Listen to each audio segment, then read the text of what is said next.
need a quick and easy gluten-free bread recipe that actually tastes good and not like cardboard, then you need this blended bread recipe made from rice. So how does rice turn into bread, I hear you ask? Well, rice is full of starches and sugars that is exactly just like normal bread as well, but once you mix it with some water, it turns into a bread. So it is the perfect gluten-free bread texture. You never guess that there's no wheat in it because it is so super nice and fluffy. And if you want to know how to make it, make sure you keep watching. So we essentially only need one main ingredient for this recipe, which is rice. And as I mentioned before, you can obviously use any kind of rice you like. So today I'm using the short grain white rice. I always try to use organic if I can. And the first thing that we do is make sure that we wash the rice really thoroughly. We want to get all of the dirt out of it and all of that bitterness. So I rinse it at least 3 times. And on the 3rd rinse, I make sure I save that rice water because it's really good for your plants. It's also really good to wash your hair with it, really good for your skin. So I like to keep that in a jar and place that in the fridge for when it's my hair wash day. And then after that's nice and thoroughly rinsed, we drain that water and then we add 1 cup of clean water to it, making sure that it covers the whole surface, and then we soak that overnight. You can also get really good results from soaking for at least 2 hours, but the best rising result will be from soaking overnight, so at least 8 hours. Then we set that aside, and then because I was super organized, I've already pre-soaked the rice. So we have got our soaked and washed rice here, and we are simply just going to add it to a blender. Now, key to this recipe is to have a super powerful blender. We really want all of those rice grains nice and smooth and blended because any rice granules that are left whole will just sink to the bottom of the bread and ruin our nice and fluffy bread. So we add the rice to our blender along with 1 cup of room temperature water, and I'm just going to use it to wash our container. And then for our other ingredients, we've got some oil. Now you can omit the oil if you are trying to be more calorie and fat conscious, but the oil does make it way better and there's only a tiny amount of it.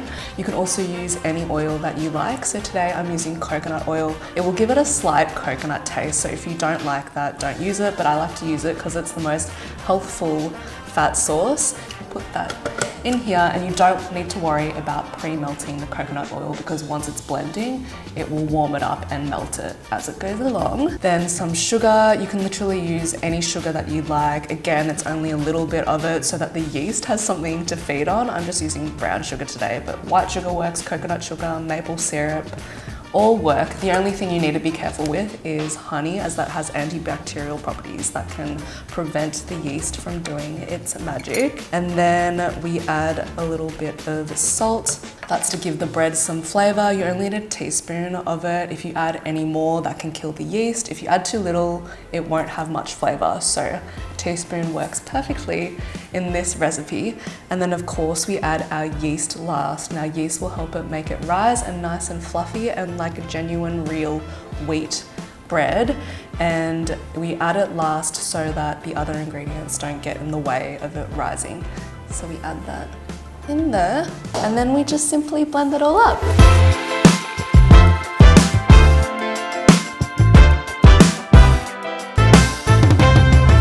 So once our batter is nice and smooth and blended, you can see that when you reach a spoon in there, it's very nice and smooth. Like the tiny little bit of granules is okay, but the big ones is a no, because this will help make it nice and fluffy when it rises.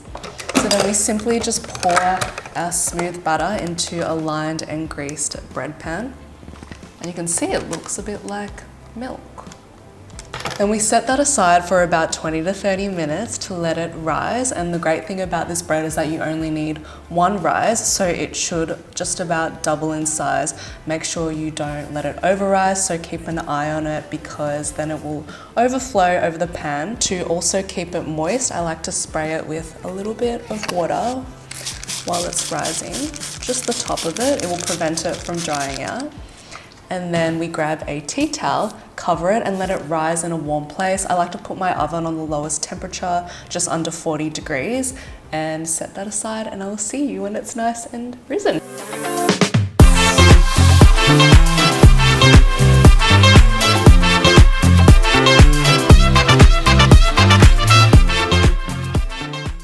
So as you can see, our bread is nice and risen and it's reached to just underneath the rim. We make sure that we don't want to over rise it. So now we place it into our oven and bake for about 35 to 40 minutes until nice and golden brown on top, or until it reaches an internal temperature of 100 degrees Celsius or 210 degrees Fahrenheit. So let's place this in the oven and I will see you very soon.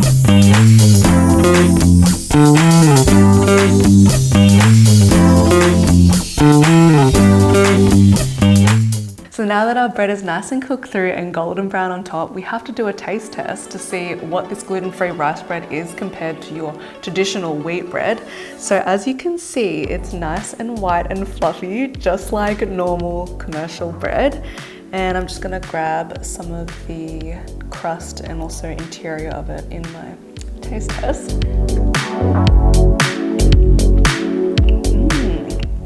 The texture is actually so much like normal bread. It has that really nice soft chew, really nice crunchy crust exterior, so it definitely passes the texture test. The taste test is different to traditional bread. It's a little bit sweeter, a little nuttier. I actually like it more than traditional bread. And it has that really nice, also mild coconut flavor from using the coconut oil, but you can easily eliminate that if you use a vegetable or neutral flavored oil.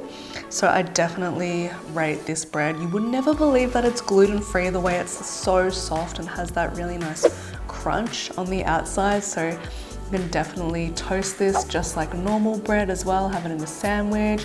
I have made a couple of my favorite ways to have some toast. So I've got avocado and red onion with some salt and pepper on one, a little bit of chili hummus with cucumber, peanut butter and strawberry, and then also Greek yogurt, blueberries and honey. And then I'm also gonna link up here a recipe for prawn toast, which is like a super delicious restaurant style recipe, but really easy to make using this rice bread recipe. So I'll link that there. And if you did like this recipe, I would love if you could try it at home and also tag me in your version. I'll leave my Instagram up here. It's @AmyLeeActive.